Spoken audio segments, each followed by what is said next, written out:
तो चलिए फ्रेंड्स शुरू करते हैं एक्सरसाइज 7.1 का question number 5। In a classroom 4 friends are seated at the points A B C and D as shown in figure. एक classroom में 4 फ्रेंड्स इस ए बी सी और डी पोजीशन पर बैठे हुए हैं। चंपा एंड चमेली वॉक इनटू द क्लास। चंपा और चमेली 2 फ्रेंड्स हैं जो क्लास में चहलकदमी कर रही हैं। यानी जिस वक्त आपको पता होगा जब टीचर क्लास में नहीं होती तो आप लोग भी क्लास में मस्ती करते हैं, इसी तरह चंपा और चमेली भी क्लास में धूम मचा रही हैं। अब कुछ देर चंपा ने देखा इन 4 बच्चों को और वो चमेली से बोली कि don't you think A B C D is a square, कि ये ए बी सी डी जो 4 बच्चे बैठे हुए हैं ये एक स्क्वायर फॉर्म कर रहे हैं। चंपा को लगा कि ये एक स्क्वायर की फॉर्म में बैठे हुए हैं। इस पर चमेली कहती है अरे नहीं, ये कोई स्क्वायर नहीं है, ये आपको सिर्फ ऐसा लग रहा है। तो उन दोनों में बहस हो जाती है। अब हमें क्या करना है, डिस्टेंस फॉर्मूला यूज करके हमें बताना है कि इन दोनों में से कौन सही है।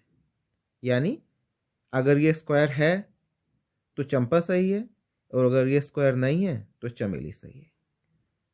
तो चलिए हेल्प करते हैं इन दोनों की।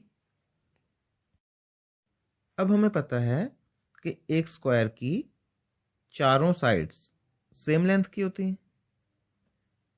यानी अगर कोई क्वाड्रिलेटरल है ए बी सी डी और इसकी चारों साइड्स इक्वल लेंथ की हों तो हम कहेंगे कि ये एक स्क्वायर है। कहेंगे नहीं, अभी नहीं। अगर इसके डायगोनल्स यानी ऑपोजिट वर्टिसेस को अगर हम आपस में मिलाएं तो वो डायगोनल्स होते हैं डायगोनल ए सी और बी डी। अगर ये डायगोनल्स भी आपस में इक्वल हों और ये चारों साइड्स इक्वल हों तब हम इसको कहेंगे कि ये एक स्क्वायर है। तो स्क्वायर की इसी प्रॉपर्टी को यूज करके हम चेक करेंगे कि ये ए बी सी डी क्या एक स्क्वायर है या जस्ट एक क्वाड्रिलेटरल है। तो चलिए सबसे पहले हम निकालेंगे ए बी के बीच का डिस्टेंस, फिर हम निकालेंगे बी सी के बीच का डिस्टेंस, फिर सी डी और फिर ए डी। ये डिस्टेंस निकालने के बाद हम चेक करेंगे इनके डायगोनल्स, डायगोनल्स ए सी और डायगोनल बी डी। अगर A B B C C D और ए डी इक्वल लेंथ की हुई और ये दोनों डायगोनल्स भी इक्वल हुए तो हम कह देंगे कि चंपा सही कह रही थी ये एक स्क्वायर है। और अगर ऐसा नहीं हुआ तो चंपा की गलती थी और चमेली सही कह रही थी। तो चलिए शुरू करते हैं। सबसे पहले हम लिखेंगे we know that all sides of a square are of equal length, also both diagonals are of same length. फिर हम नोट करेंगे पॉइंट ए बी सी और डी के कोऑर्डिनेट्स। हम देखें तो यहां ए के कोऑर्डिनेट्स हैं 3 एंड 4, बी के कोऑर्डिनेट्स हैं 6 एंड 7, सी के कोऑर्डिनेट्स क्या हैं फ्रेंड्स, सी के कोऑर्डिनेट्स हैं 9 एंड 4 और डी के कोऑर्डिनेट्स हैं 6 एंड 1। अब देखिए हमें निकालना है ए और बी के बीच का डिस्टेंस। तो डिस्टेंस बिटवीन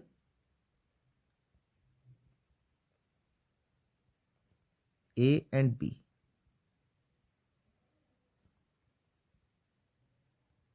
क्या होगा, A B equal to under root 6 minus 3 का स्क्वायर, डिस्टेंस फॉर्मूला आपको याद होगा, प्लस 7 माइनस 4 का स्क्वायर। इसको जब हम सॉल्व करेंगे तो हमें क्या मिलेगा, 6 माइनस 3 3 का स्क्वायर प्लस 7 माइनस 4 ये भी 3 हो गया, 3 का स्क्वायर। तो इससे हमें मिला 3 3 9 प्लस 9 इक्वल टू √18, ये मिल गया। अब देखिए डिस्टेंस बिटवीन बी एंड सी यानी BC, BC क्या होगा, BC की वैल्यू हम निकालें तो ये हमें क्या मिलने वाली है, 9 - 6 का स्क्वायर प्लस 4 - 7 का स्क्वायर।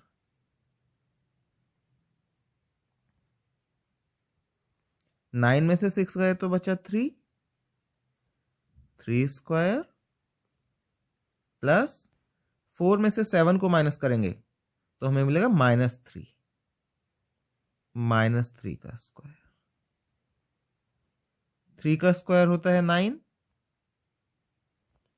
और -3 को हम -3 से मल्टीप्लाई करें तो हमें क्या मिलेगा, -3 इंटू -3, माइनस माइनस हो जाएगा प्लस और 3 3 ज़ा 9, तो ये भी हमें मिलेगा 9।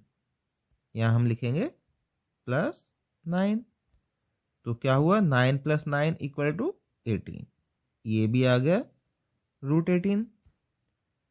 अब हम निकालेंगे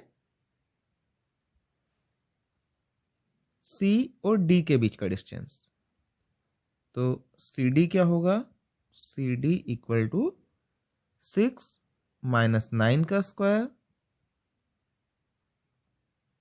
6 - 9 का स्क्वायर प्लस 1 - 4 का स्क्वायर। 6 में से 9 माइनस करेंगे तो क्या मिलेगा, -3 प्लस 1 - 4, ये भी होगा -3। जैसा अभी हमने ऊपर देखा, -3 को भी जब हम स्क्वायर करते हैं तो हमें 9 मिलता है, तो ये हो गया 9 + 9 = √18। ये साइड भी √18 आ गई। अब अगली साइड देखें, अगली साइड क्या है, AD। एक्चुअल में ये DA बनेगी क्योंकि हम इस तरह क्लॉकवाइज चल रहे हैं, तो ये साइड हो गई DA, डिस्टेंस बिटवीन DA। तो ये क्या होगा, √6 - 3 का स्क्वायर। आपको क्लियर हो रहा है ना फ्रेंड्स, प्लस 1 - 4 का स्क्वायर।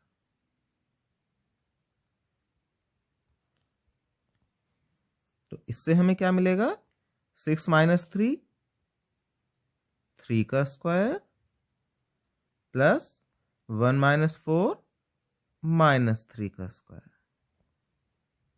3 स्क्वायर = 9 एंड -3 स्क्वायर भी है 9, तो ये साइड भी हो गई √18। तो हमने देखा कि चारों साइड्स √18 है, 1 2 3 4, चारों साइड्स सेम लेंथ की आ गई। अब हम करेंगे इनके डायगोनल्स को चेक, यानी AC। अब AC का डिस्टेंस देखते हैं, AC = A और C, इन दोनों को, तो ये क्या होगा, 9 - 3 का स्क्वायर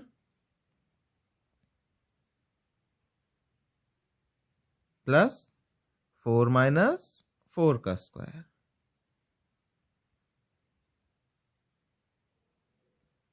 तो इससे हमें क्या मिला, 9 - 3 हो गया 6 स्क्वायर प्लस 4 - 4 तो हो गया 0, तो क्या हुआ 6 स्क्वायर। 6 स्क्वायर मतलब 6 × 6। अब ये पेयर बन गया तो ये स्क्वायर रूट से बाहर आ जाएगा, तो हमें क्या मिला 6। डायगोनल AC है 6 यूनिट्स। अब हमें निकालेंगे डायगोनल BD।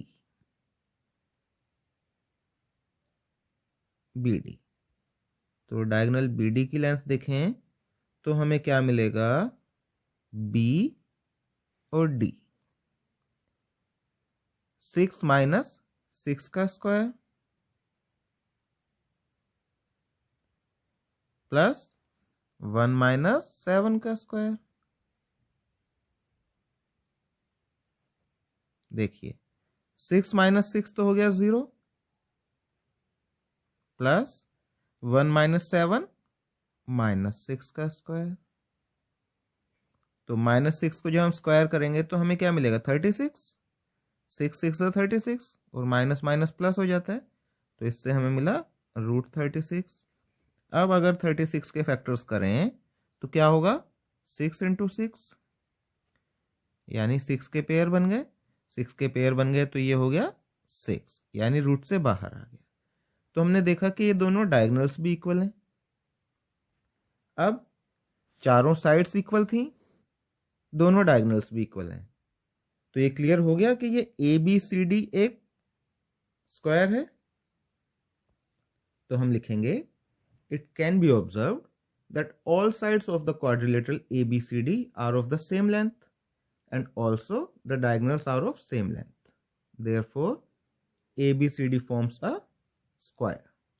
अब अगर क्योंकि ये स्क्वायर है तो चंपा करेक्ट है, hence Champa is correct. It can be observed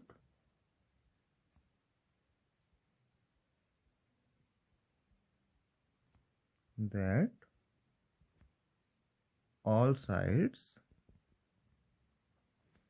of the quadrilateral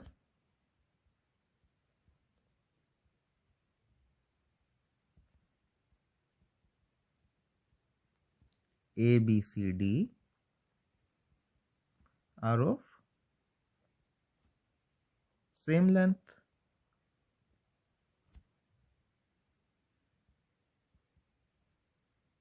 And also the diagonals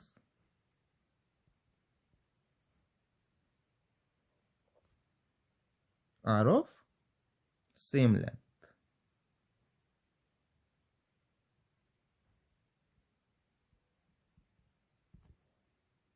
Therefore,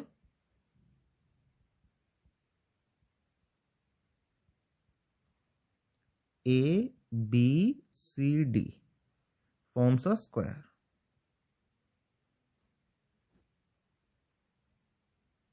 clear? तो हम कह सकते हैं Champa is correct, hence Champa is correct.